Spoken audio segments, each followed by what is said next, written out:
الزول فلاون وطونا ماينوث نكريتي كاتك التانا غياوي غاغثير زاري خدم امستان ماس كليمون فول كان زغام وين قلان ذا نقاس مزاج تودسا يغلان يدوكلن على لي ناسيون زوني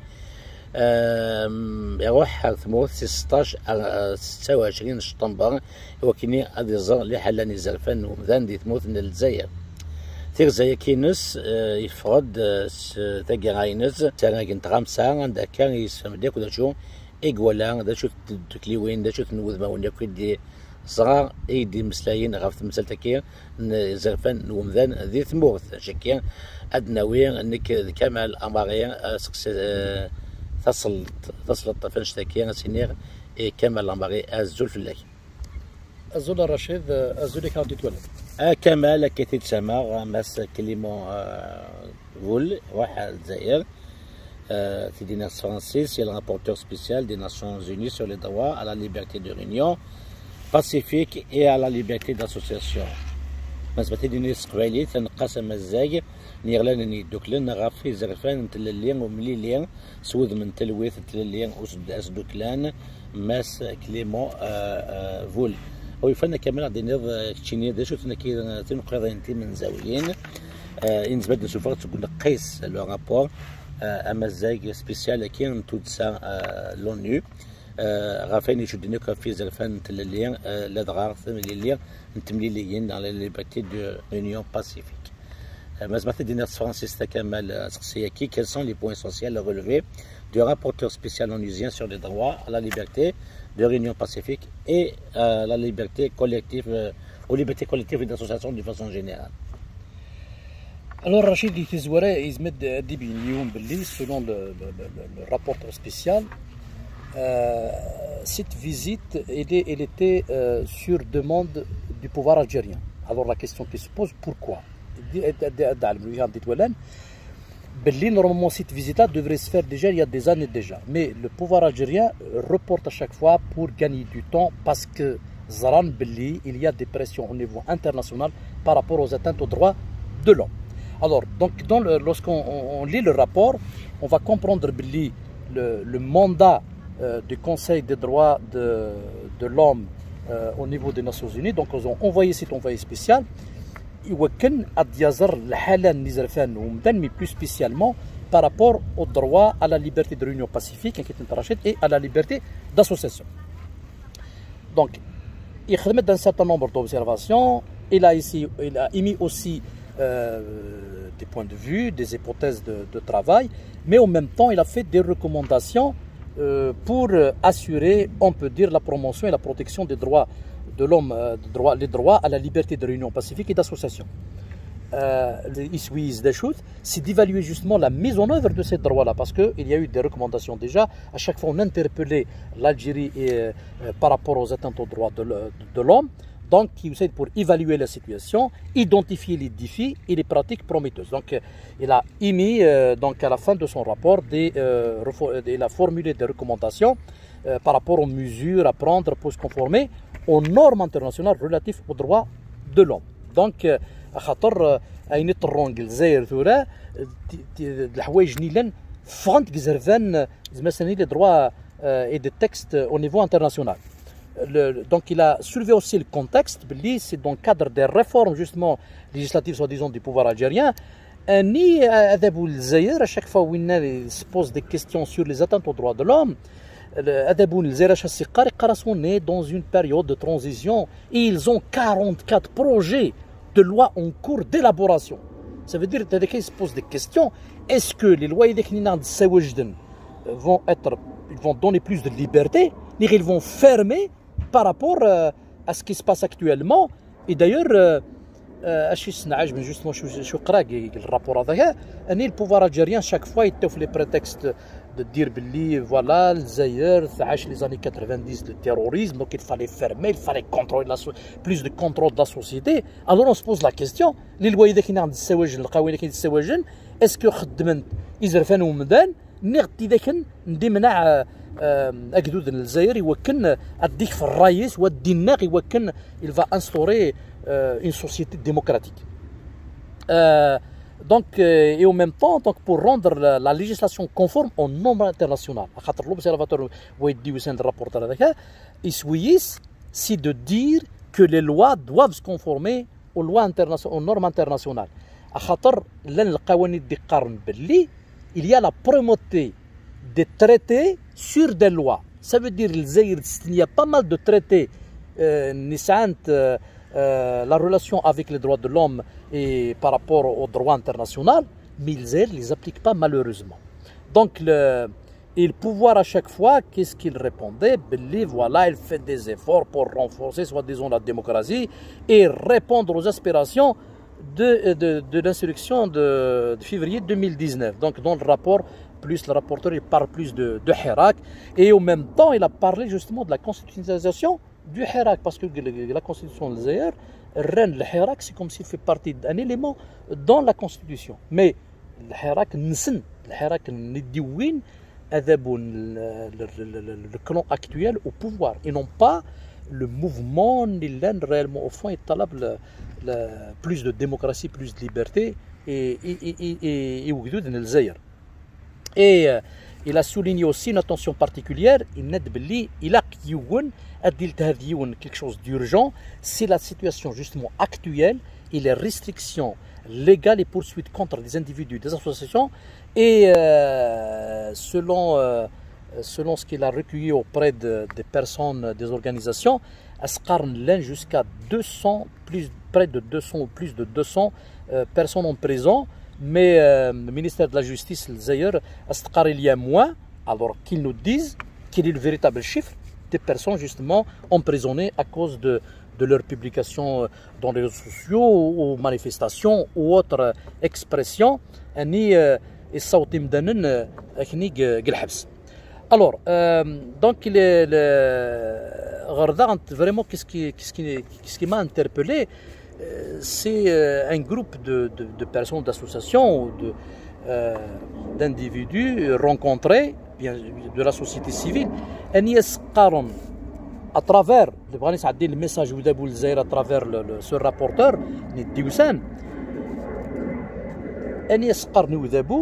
نبغى ماذا بيا الصوت الميساج اني قرناص نكني نتحبي ثمورثنا نبغيني لي نسعى القيمه et digne de confiance, et nous voulons que le gouvernement nous considère comme étant un partenaire et non pas de simples sujets et non pas comme ennemis. Ça veut dire qu'ils des partenaires, donc le message et à travers ce rapport-là. Ce qui veut dire que qui est actif sur le terrain, ils n'ont pas de citoyens ni de mais les ministères rencontrés donc par ce rapporteur-là et organes gouvernementaux la société civile qu'ils soient contrôlés ils représentés dans certaines situations comme étant une menace pour l'unité et la paix nationale. Donc le pouvoir à chaque fois il fait référence à la décennie noire, le terrorisme des années 90, terrorisme islamiste. Alors, الادب الجزائري قراص نكني لازم نكونترولي انشلاق الحال كاوي كني يخدم التسريح كاوي يتنان النار يلزم نكونترولي خاطر كذن الصوت التلوفه اني فير الكاو. دونك سي بور سا كو الرابورتور دي ناسيونز يوني le définit voilà c'est le défi principal, c'est l'instauration de la confiance ni ودي يا justement يا الجدود الوحيد ذابو pour consolider le contrat social fondé sur les droits humains. Lorsqu'on parle de contrat social, ça veut dire qu'il faut que justement les citoyens, les organisations soient considérés comme étant des partenaires et non des ennemis. Parce que des contrats, ça veut dire c'est entre le peuple et les gouvernants. Il a parlé justement de la liberté d'association. On parle de 137 475 associations de la société civile. Yeresent, 1977 qui est active au niveau national. L'Entbrich 14, les associations spécifiquement, qui est active au niveau national, qui travaille spécialement dans le cadre des droits humains. Mais en même temps, pas mal d'activistes, il y a pas mal de demandes qui sont rejetées par le pouvoir. Les associations qui soutiennent les droits humains, la corruption et les travailleurs migrants. Donc les formules vagues utilisées par le pouvoir, ce sont des marges de manœuvre aux autorités pour rejeter les demandes de création, par exemple. Donc c'est toujours le régime il souffre des textes là où il y a une ambiguïté d'interprétation pour que le pouvoir ait la marge de manœuvre pour rejeter telle ou telle association qui envisage d'activer. Il a parlé aussi il a souligné des préoccupations comme la dissolution de Raj, la dissolution de la Ligue des droits de l'homme créée en 1985 par Ali Abdel Nour, Saïd Saadi, Farhat Dwayot. Donc il a souligné ça dans son rapport. Donc le rapporteur parle de la déclaration des Nations Unies sur les défenseurs des droits de l'homme, qui réaffirme que ces défenseurs-là doivent être protégés contre toute action arbitraire découlant d'exercice de leurs droits, de leur travail. Alors que Hassan Zarabelli, ils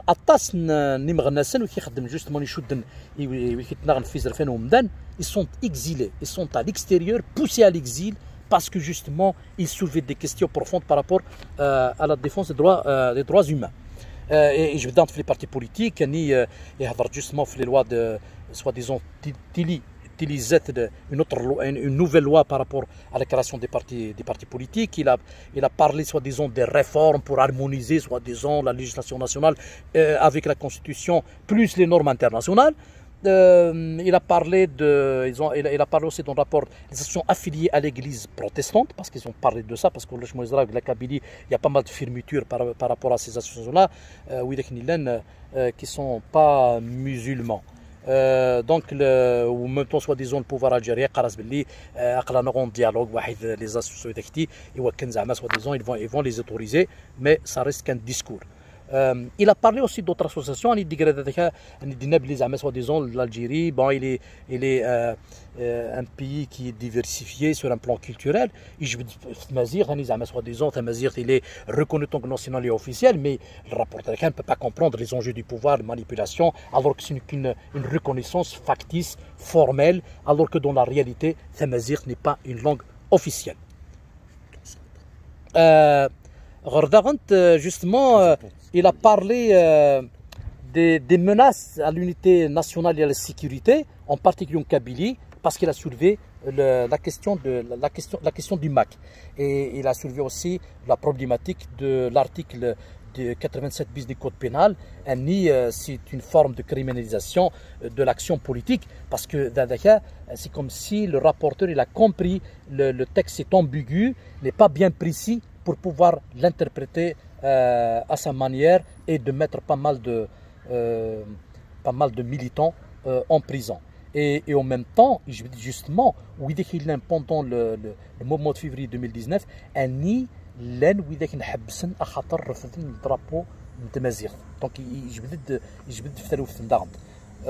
donc il a parlé d'une manière générale par rapport aussi aux réunions, donc réunion pacifique et de manifestation qui normalement dans la Constitution est garantie par l'article 52. Et en même temps, soi-disant, ils juste par simple déclaration. Mais la réalité est tout autre. C'est-à-dire, soi-disant, soi-disant, il a opté pour le système déclaratif, mais dans la réalité sur le terrain, il n'est pas appliqué. Donc depuis 2019, les autorités ont régulièrement accusé pas mal de militants de participation à un rassemblement non autorisé, non armé, pour arrêter justement pas mal de manifestants. Il a parlé bien sûr dans le rapport, le droit de manifester est une forme d'exercice du droit à la réunion pacifique comme étant un outil principal dans la construction démocratique. Voilà Rachid. de résumer l'essentiel de ce qui est venu dans le rapport. المثل كمال سقسيو وسين او يفنى دينا شو كان شو يوليهن يتون في كان صغور ماس كليمون فول ولافو الجزائري تسمثال عنيا في دينا فرنسي سيتي كنظن لكن كليمون فول سي le rapporteur spécial de l'ONU سنة تمثالين هذا sur les droits à la liberté de réunion pacifique, les droits la liberté d'association.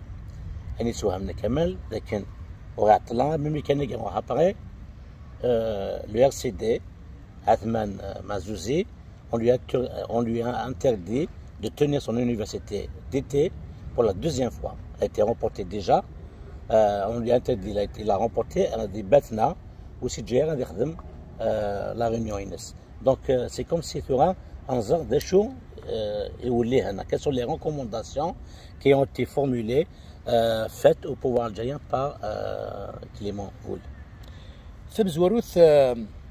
Le rapporteur il a exhorté le gouvernement algérien à abandonner les charges et à accorder la grâce aux personnes condamnées pour leur implication dans le Hirak.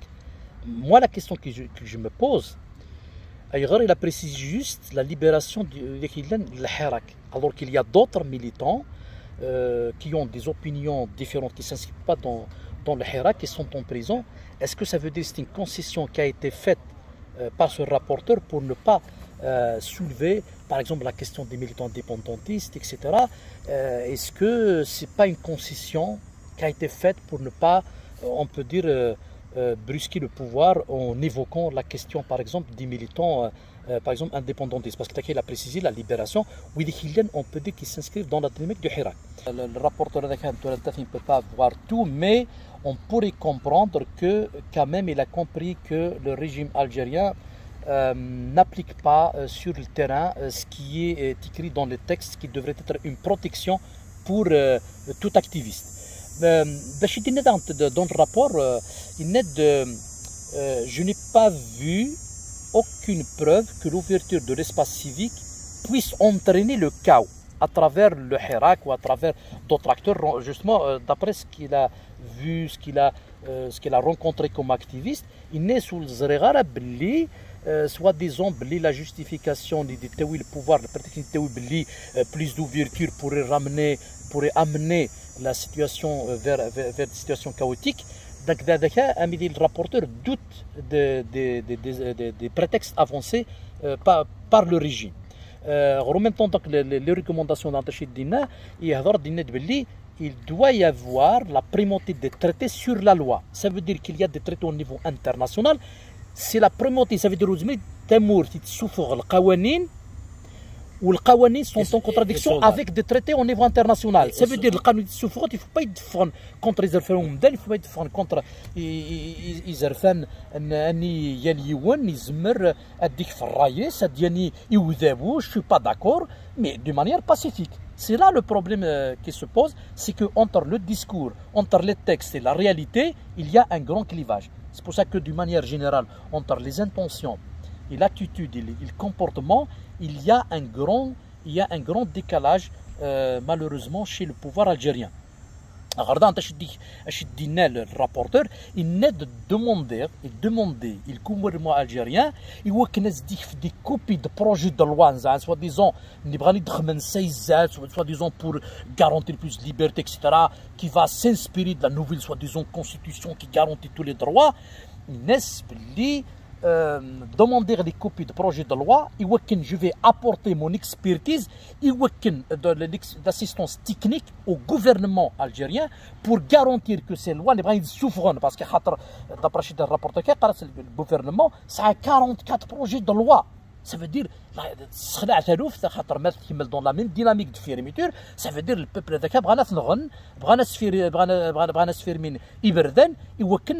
il va s'exprimer librement, une meilleure gouvernance en Algérie, c'est son droit. Donc, le malade réellement, le pouvoir algérien va soumettre ces lois pour qu'il soit d'abord donné l'aval, on va dire, de l'ONU, hein, de l'expertise, on peut dire, de ce rapporteur de l'ONU, pour qu'il soit conforme au droit international des droits humains.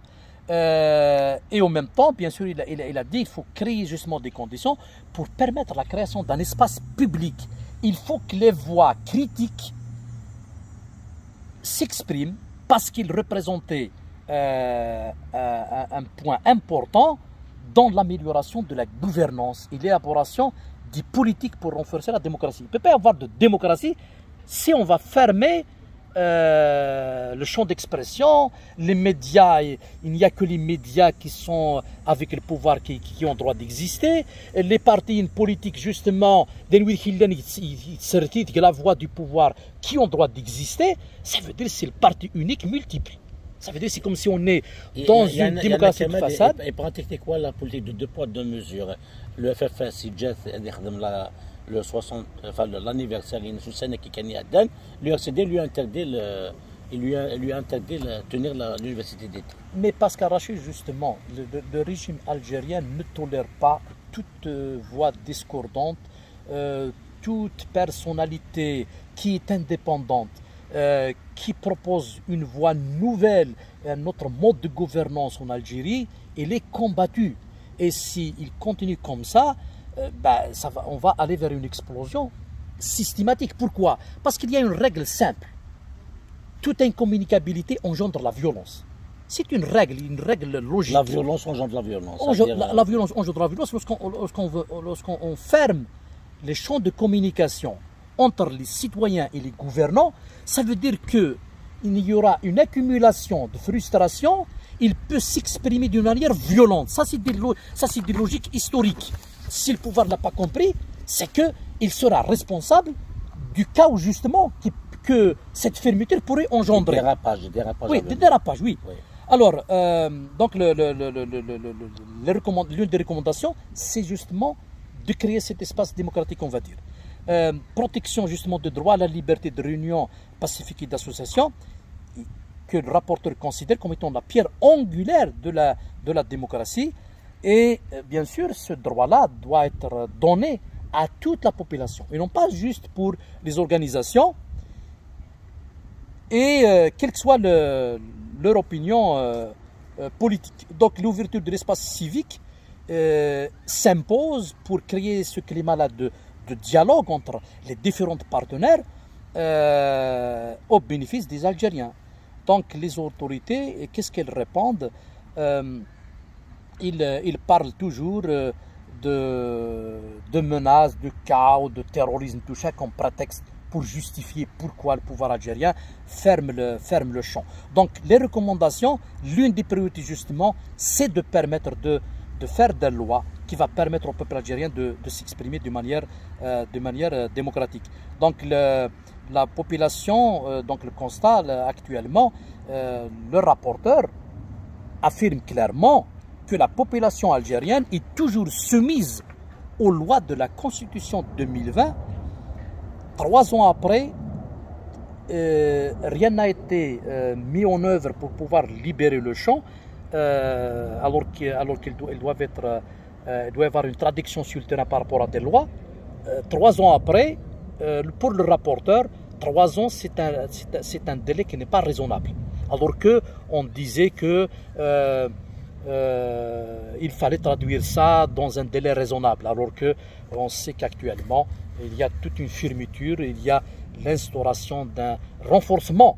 Alors que moi, ce que je ne comprends pas, le rapporteur parle d'une consolidation de la démocratie, alors qu'il n'y a pas de démocratie en Algérie. D'abord, il fallait la créer pour pouvoir la renforcer. Il y a un régime autoritaire, un régime dictatorial, sinon on ne peut pas expliquer pourquoi plus de 200 militants qui sont en prison, et puis pour des raisons banales, pour une simple expression de rien du tout, on met des gens en prison, ce qui relève réellement au fond de la panique et de la fragilité du régime en place. Voilà, Rachid, par rapport aux recommandations, de manière globale, c'est que le rapporteur a compris qu'il n'y a plus de liberté en Algérie, même si c'est avec un langage diplomatique.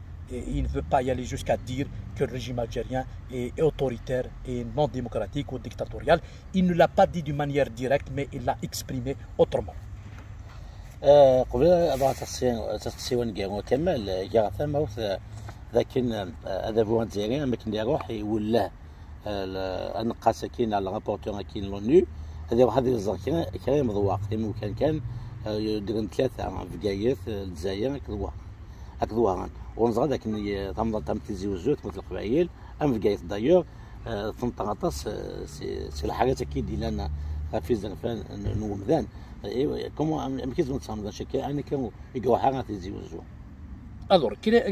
Alors, justement, je me suis posé cette question-là. Pourquoi deux choix? Bon, d'abord, on pourrait comprendre Alger, c'est la capitale. Oran, ils ont pris la région de l'Ouest. On n'a pas compris pourquoi ils n'ont pas choisi une de l'Est. Mais peut-être ils ont utilisé une stratégie un peu d'inclure Bougie. C'est comme s'il fait partie vieille de l'Est, mais en même temps de la Kabylie. Donc, disons, 3 endroits représentatifs. Mais moi, la question que je me pose, pourquoi la Kabylie, par exemple, est représentée par Bougie? Moi, personnellement, je suis de Bougie, donc je pourrais me poser la question. Ce n'est pas la question pourquoi Erohi Bieyev, mais pour moi, la question, pourquoi on a évité d'aller à Tizi Ouzou? Moi, personnellement, j'ai étudié à Tizi Ouzou, donc j'ai aucun complexe pour parler de Bougie, de Tizi, etc. Donc, mais il y a une question légitime que je me pose. Je me pose des questions. Pourquoi le choix de Bougie, non pas de Tizi?